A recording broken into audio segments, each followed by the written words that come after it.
Rule 1. If you see a deer in the Appalachian wilderness and something feels wrong about it, do not run. Do not acknowledge what's wrong. Act normal. Pretend you see a regular deer.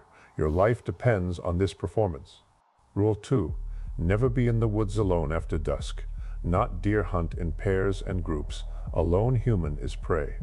Multiple humans confuse their hunting pattern. Rule 3. If a deer follows you home, do not let it know you're aware. Remove all weapons from your house. Remove all sharp objects. Remove all light bulbs. Then hide and pray. You're in Appalachia now, and you need to understand something before we go any further. The deer here are different. Some of them aren't deer at all. They're called not deer. SCP-6448. And knowing how to identify them is the difference between going home safe and never being found. Before we talk about what makes them different, before I tell you the signs to look for and the protocols that might save you, I need to tell you about Sarah Chen. Because Sarah did everything wrong, and understanding her mistakes might help you avoid making the same ones. Sarah was a wildlife photographer, professional, experienced. She'd spent 15 years photographing animals in their natural habitats all over the world: bears in Alaska, tigers in India, wolves in Yellowstone. She knew how to read animal behavior, how to stay safe, how to respect the wildlife. That experience meant nothing in Appalachia. She was there for a magazine assignment: autumn foliage and wildlife, standard nature photography. She rented a cabin in rural North Carolina, small place, isolated, perfect for her needs. The locals were friendly but strange. They kept warning her about going into the woods alone, about being back before dark, about the deer. Sarah thought they were just being rural superstitious, small-town folklore. She'd heard warnings like that all over the world, and she'd always been fine. She knew how to handle herself in the wilderness. But she was wrong. On her third day, she was hiking a trail about 2 miles from her cabin. Late afternoon, golden hour lighting, perfect conditions. She saw a deer standing in a clearing about 50 meters away. Beautiful buck, 8-point antlers, magazine cover material. She raised her camera, started framing the shot. And then she noticed something odd. The deer was standing wrong, its legs bent at angles that didn't quite match normal deer anatomy, like someone who'd seen pictures of deer but never actually watched one move. The proportions were almost right. Almost. But something about the shoulder width to leg length ratio was off. Just slightly off, and it was staring at her, not looking in her direction. Staring. Direct eye contact. Unblinking. Deer don't do that. Deer are prey animals. They're skittish. They look at potential threats for a second and then look away, check their surroundings, assess escape routes. This one just stared. Sarah lowered her camera. This is where she made her first mistake. She kept looking at the deer, maintained eye contact, acknowledged what she was seeing. Let her face show recognition that something was wrong. The deer's posture changed, still didn't move its body, but something about it shifted, like it realized she noticed, like it understood she knew. Sarah did what any rational person would do. She backed away slowly, kept the deer in sight. No sudden movements, just a careful retreat back toward the trail. This was her second mistake. You're not supposed to retreat from not deer. You're supposed to pretend everything is normal. The deer followed her. Not quickly, not aggressively, just walked along behind her, maintaining distance. When she stopped, it stopped. When she moved, it moved. Always watching, always that unnatural stare. She made it back to the trail, started walking faster. The deer kept pace, still behind her, still watching. And now she could see more details. Its movements were wrong. The way it walked didn't match deer locomotion. Too stiff, too deliberate, like someone operating a marionette and not quite getting the rhythm right. Then she noticed its eyes. Deer have eyes on the sides of their heads, wide field of vision. Prey animal adaptation. This deer's eyes were more forward-facing, predator positioning, and the eyes themselves were wrong, too human, too aware. Sarah started running. Third mistake, fatal mistake. The deer ran too, but not like a deer runs. It ran like a person pretending to be a deer, awkward quadrupedal movement that didn't follow normal cervid biomechanics, and it was faster than her, much faster. She never made it back to the cabin. Park rangers found her camera 3 days later. Hanging from a tree branch 200 meters off the trail, the last photos showed the deer, getting closer in each frame. The final photo was taken from ground level. The deer standing over the camera, looking directly into the lens, and in the background of that final shot, barely visible, other deer, a dozen of them, all standing wrong, all watching. They never found Sarah, just her equipment. Her car was still at the cabin, untouched. All her belongings were there. But Sarah Chen disappeared into the Appalachian wilderness and became another statistic, another hiker lost to the mountains, another victim of what the Foundation classifies as SCP-6448. The not deer phenomenon has been known to locals since 1947. Over 75 years of sightings, encounters, disappearances. The Foundation didn't officially classify them as anomalous until 1980, but the people who live in these mountains knew long before that. They have rules, protocols, survival strategies passed down through generations. If you're watching this and planning to visit or live in the Appalachian region, make sure you subscribe to this channel. I'm going to save your life with information the Foundation wishes everyone knew. Hit that notification bell. What I'm about to tell you isn't folklore. It's not superstition. It's survival. Let me explain what not deer actually are. According to Foundation research, they're an anomalous branch of the Cervidae family.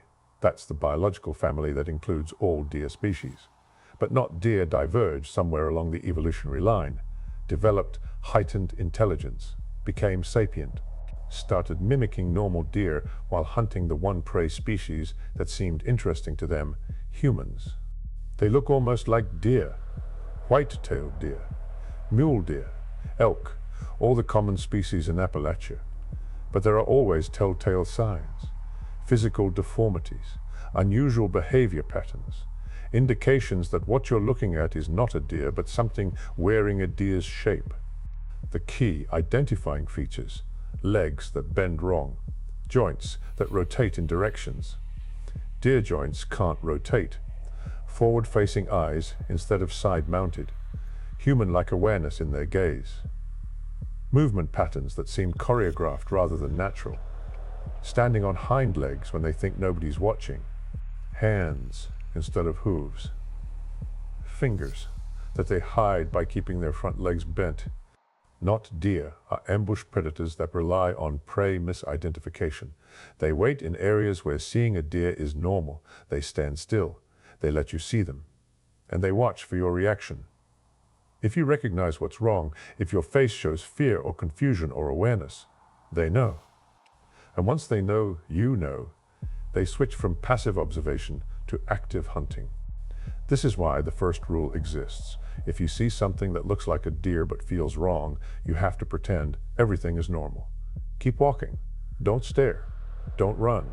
Don't let your face show anything except casual disinterest. Because not deer are incredibly good at reading human behavior. They know fear. They know recognition. And they respond to it. Let me tell you about someone who followed the rules. Someone who survived. Marcus Webb was a local hunter, grew up in these mountains. His grandfather taught him about not deer when he was 8 years old, taught him the signs, taught him the protocols. Marcus didn't really believe it, thought it was just Appalachian folklore. Campfire stories. Then he had his own encounter. He was bow hunting on his property. Early morning, perfect conditions. He was sitting in a tree stand watching a game trail when he saw movement. A doe emerged from the tree line. Beautiful animal, textbook deer behavior. Cautious, alert, moving naturally. Then a second doe appeared behind it, and this one was wrong. The legs were too long. The neck bent at a slightly wrong angle. and it was watching him. Direct eye contact with Marcus in his tree stand 15 feet off the ground. Deer can't depth perceive that well. They don't make eye contact with things above them. But this one did. Marcus froze. Every instinct screamed at him to grab his bow, to run, to do something, but he remembered his grandfather's lessons. He forced his face into a neutral expression, looked past the not deer at the normal doe, acted like he only saw one animal. The not deer watched him for maybe 30 seconds, testing him, waiting for a reaction. Marcus didn't give it one, just sat there, still, calm, pretending to be interested in the regular deer. Finally, the not deer moved on, followed the normal doe into the trees, and Marcus stayed in that tree stand for another 3 hours, waiting, making sure it was really gone. When he finally climbed down, his legs were shaking so badly he almost fell. He went straight home, told his wife what happened. She called their neighbors, the families that lived nearby. Within an hour, 6 armed adults were patrolling the property line. They found tracks, deer tracks mostly, but some that weren't quite right. Hoof prints that showed toe definition, claw marks, and one perfect handprint in the mud near their creek. 5 fingers, human-sized, but with the skin texture of deer hide. The community went into protocol. Nobody went into the woods alone for 2 weeks. Children weren't allowed outside after dusk. Dogs were kept inside. Cars were parked close to houses. Everyone locked their doors and windows at night. And slowly, gradually, things returned to normal. Because that's the thing about not deer. They're smart enough to know when an area is too dangerous, when humans are too aware and too organized. They move on, find easier prey, come back months later when people have relaxed, when someone new moves in who doesn't know the rules. The Foundation has documented over 400 disappearances connected to not deer since they started keeping records. 400 people who went into Appalachian wilderness and never came out. But that's just the official count. Local law enforcement estimates the real number is much higher. Maybe thousands over the past century. People don't just get lost in these mountains, they get taken. And here's what makes it worse. Not deer are getting better at mimicry. Early sightings from the 1940s described creatures that barely looked like deer. Wrong proportions. Obviously wrong. But modern sightings? The differences are subtle. It takes an experienced eye to spot them. They're learning, adapting, getting better at being what they're pretending to be. Foundation biologists have theories about this. The prevailing one is that not deer have extremely short generational cycles. They reproduce quickly, each generation slightly better at mimicking deer than the last. Natural selection driven by hunting success. The ones that look more like real deer catch more prey and pass on those genes. Which means, in another 50 years, they might be indistinguishable from real deer. Until it's too late. Until you're close enough to see the forward-facing eyes, the joints that bend wrong, the intelligence behind the stare. Now, before I tell you the other rules, the ones that might save your life if you're already being hunted, I want to remind you to hit that subscribe button. This information isn't available anywhere else. The Foundation doesn't release this publicly, but you need to know. Your family needs to know. Anyone who spends time in these mountains needs to know. So subscribe, share this video. It might save someone's life. Rule 4. Not deer cannot enter your home unless invited. This isn't supernatural. It's behavioral. They have a psychological barrier against entering human structures uninvited. Nobody knows why. Maybe instinct, maybe some kind of territorial respect, but it's consistent. As long as you don't verbally invite them in, don't open the door for them, don't gesture for them to enter, they stay outside. But they'll try to trick you. They'll mimic voices, human voices, your family, your friends, calling for help, begging to be let inside. You have to resist. Have a code word with your family, a phrase that only you know. Anyone who comes to your door after dark needs to say the code word before you open that door. No exceptions. Rule 5. Lights deter them, but don't stop them. Not deer hunt primarily by ambush. They prefer darkness. shadows. But if they're determined, if they've marked you as prey, lights won't save you. They'll just make them cautious. So use lights to buy time, to create safe zones. But don't trust lights to protect you completely. Rule 6. They fear fire, real fear, instinctive fear. A campfire with a 6-foot radius is a safe zone. They won't cross it, won't approach it. If you're camping in not deer territory, keep a fire burning all night. Don't let it die down. Don't let it get small. A roaring fire is your best protection. Rule 7. If you're being actively hunted, your goal isn't escape, it's survival until dawn. Not deer are primarily nocturnal. They can hunt during the day, but they're less effective, less confident. Make it to sunrise, and your chances improve dramatically. So if you realize one is following you at night, don't try to run all the way home. Find a defensible position, build a fire if you can, and wait for dawn. Rule 8. Never photograph them. This one's important. Not deer seem to be aware of cameras, of being recorded, and they react badly. Multiple incidents of people trying to photograph not deer have ended with the camera destroyed and the photographer dead. We don't know if it's vanity, fear of documentation, or something else. But the pattern is consistent. You see a not deer, you leave your camera in your bag. Rule 9. Dogs can sense them. If your dog refuses to go into the woods, won't stop barking at empty tree lines, acts terrified for no apparent reason, trust the dog. Dogs can identify not deer from hundreds of meters away. They know something's wrong even when humans can't tell. If your dog is scared, you should be too. Rule 10. And this is the most important one. If you're taken, if a not deer catches you, don't fight. Play dead. Complete limpness, no resistance. Not deer are sport hunters. They enjoy the chase, the struggle. If you stop fighting, stop reacting, they often lose interest. Drop you. Move on to find prey that's more entertaining. It's not guaranteed, but it's better odds than fighting something that strong.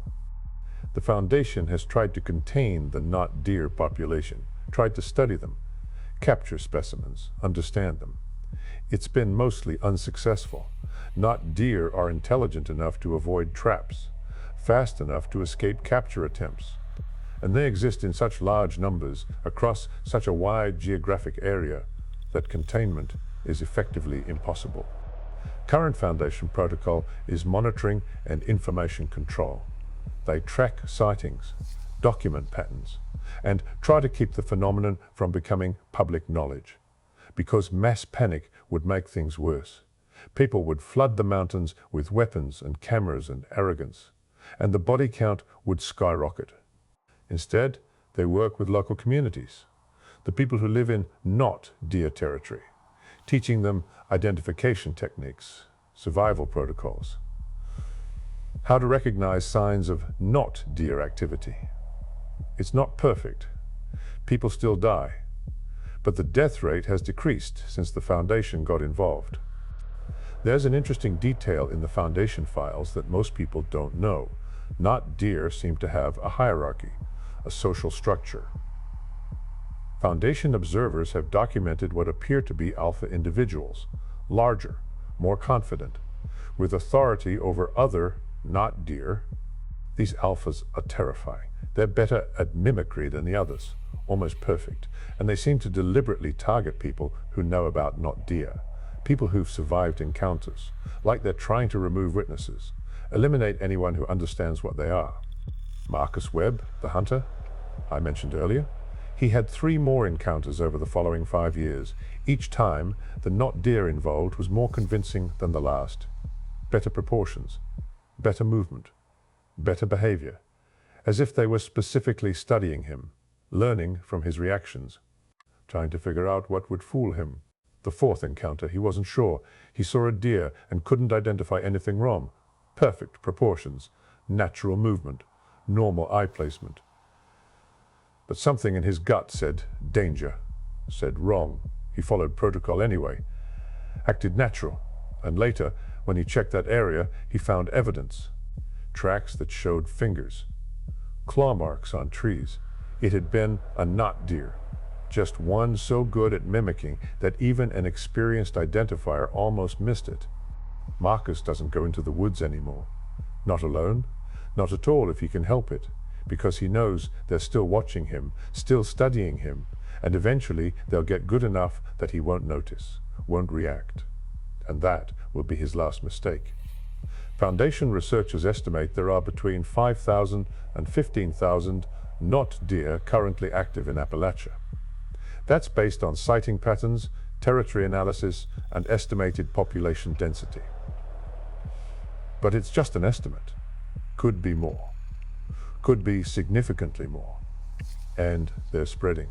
Sightings have been reported in the Ozarks, the Rockies, parts of Canada, anywhere with dense forest and deer populations. Not deer are adaptable. They learn new environments quickly, and they breed fast, 3 to 4 offspring per year, reaching hunting maturity in 18 months. Do the math. Population growth is exponential, and as they spread, they get better. Each new territory teaches them something. Each failed hunt makes them smarter. Their evolutionary optimization in real time. And humans are the selection pressure making them better. There's a worst-case scenario that Foundation analysts have modeled. In 50 years, if not deer populations continue growing at current rates, and mimicry continues improving, it becomes impossible to distinguish them from real deer without close examination. At that point, any deer sighting becomes a potential threat. The entire wildlife observation industry in affected areas collapses. Hiking becomes impossibly dangerous, and rural populations in not deer territories have to completely change their lifestyle or relocate. The Foundation is trying to prevent this. Research into not deer biology, behavior patterns, weaknesses. They discovered some interesting things. Not deer have accelerated metabolism. They need to eat constantly, burn through calories incredibly fast. That's why they hunt so aggressively. Why they're so dangerous.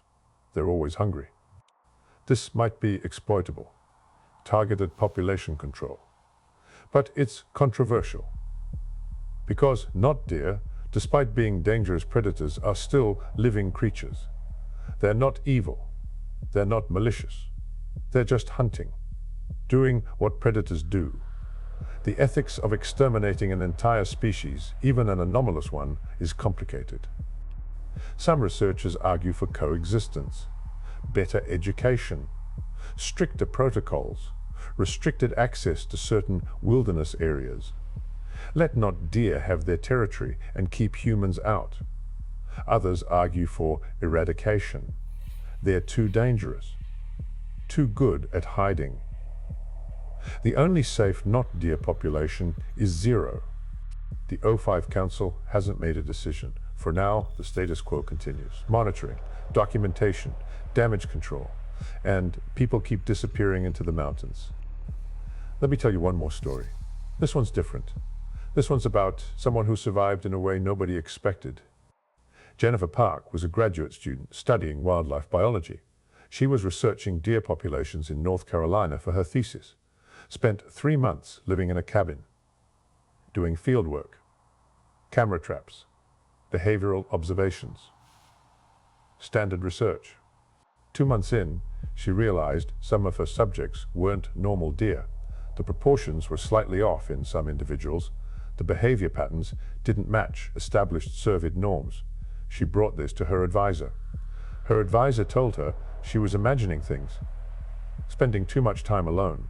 She should finish her research and come back to campus. Jennifer didn't listen. She started documenting the anomalies, taking detailed notes, photographs from distance, video footage. She was careful, never got too close, never let them know she noticed, but she was building a comprehensive database of not deer characteristics. Then one night, 3 not deer surrounded her cabin, just stood outside in the darkness, staring at the windows. They stayed there for 4 hours. Jennifer hid inside, lights off, fire going, following protocol, and she waited. At dawn, they left, but they came back the next night, and the night after. A pattern emerged. They'd arrive at dusk, stand vigil around her cabin, leave at dawn, never trying to enter, never attacking, just watching. This went on for 2 weeks. Jennifer was trapped, couldn't leave, couldn't do fieldwork, could barely sleep because even with them outside, the psychological pressure was immense. Just knowing they were there, watching, waiting. Then she tried something nobody had attempted before. She went outside, in daylight, unarmed. And she sat on her porch, just sat there, watching them watch her from the tree line, making no threatening moves, no defensive postures, just existing in the same space. The not deer didn't approach, but they didn't leave either. A standoff, mutual observation. And slowly, over several days, the distance decreased. They moved closer. She stayed calm. Eventually, they were close enough that she could see them clearly, could count the ways they were different from real deer. And she realized something. They were curious, not hunting, not threatening, curious. They wanted to understand her the same way she wanted to understand them. Two intelligent species trying to figure each other out. Jennifer started leaving food out, not meat, vegetables, grains, things regular deer eat. The not deer ate it. Started coming during the day, still cautious, still watching, but less hostile, less predatory. By the end of her 3rd month, Jennifer had essentially domesticated 3 not deer. They'd come to her porch, let her observe them up close, let her take photographs. In exchange, she fed them and didn't threaten them. A mutual arrangement. When she left, when her research period ended, the not deer watched her pack, watched her drive away. And according to her final journal entry, she's certain they understood she was leaving, that this arrangement was temporary. There was intelligence in their eyes, sapience, understanding. The Foundation classified Jennifer's research, took all her documentation, offered her a position. She declined, said she wanted to continue academic work. But she published a paper, heavily redacted, about behavioral flexibility in cervid populations. It's used in Foundation training now. Proof that not deer aren't just monsters. They're intelligent beings that might be capable of more than hunting. But Jennifer's experience is unique. For every story like hers, there are dozens of deaths, disappearances. People who tried to approach not deer and never came home. So don't take her experience as license to interact with them. Jennifer had specific training, specific circumstances, and honestly, specific luck. You probably won't. Your goal is survival, not understanding, not coexistence. Just making it home alive. Follow the rules. Trust your instincts. And if something feels wrong about a deer you see in the Appalachian wilderness, trust that feeling. Because your subconscious is picking up details your conscious mind hasn't processed yet. Micro-expressions. Tiny errors in mimicry. Your brain knows. Listen to it. Before we move on, I want you to do something. If you live in or plan to visit Appalachia, share this video with people you know, your family, your friends, your hiking buddies. The information here could save their lives. And if this content helped you, if you learned something valuable, subscribe to the channel. Hit that notification bell, because there are more anomalies out there, more things you need to know about. And I'm going to keep bringing them to you. One final detail about SCP-6448. The Foundation believes not deer are connected to other anomalies in Appalachia. The region has an unusually high concentration of unexplained phenomena. Strange creatures, dimensional instabilities, reality distortions. Not deer might be just one symptom of something larger. Something that's making the entire region anomalous. There are theories. Ancient Native American sites, ley line convergences, geological anomalies affecting local reality. Nobody knows for sure. But Appalachia is special, different, and not deer are just the most visible manifestation of that difference. So if you go there, be careful, be aware, follow the rules. And remember, if a deer looks at you and you feel something's wrong, you're probably right. Trust that instinct. It evolved over millions of years to keep you alive. Don't ignore it because the creature looks almost normal. Almost is the key word, because not deer are almost perfect, almost convincing, almost right. But almost doesn't cut it when your life is on the line. The small differences, the tiny errors, those are what separate a successful encounter from a missing person's case. Stay safe out there. Watch the tree lines. Trust your dogs. Keep fires burning at night. And never, ever assume that a deer is just a deer. Because in Appalachia, it might be something much worse. Something that's been waiting in those mountains for decades. Something that's gotten very, very good at looking like something it's not. Something that knows your prey the moment you realize what you're actually looking at. The not deer, SCP-6448, and now you know enough to maybe, just maybe, survive meeting one.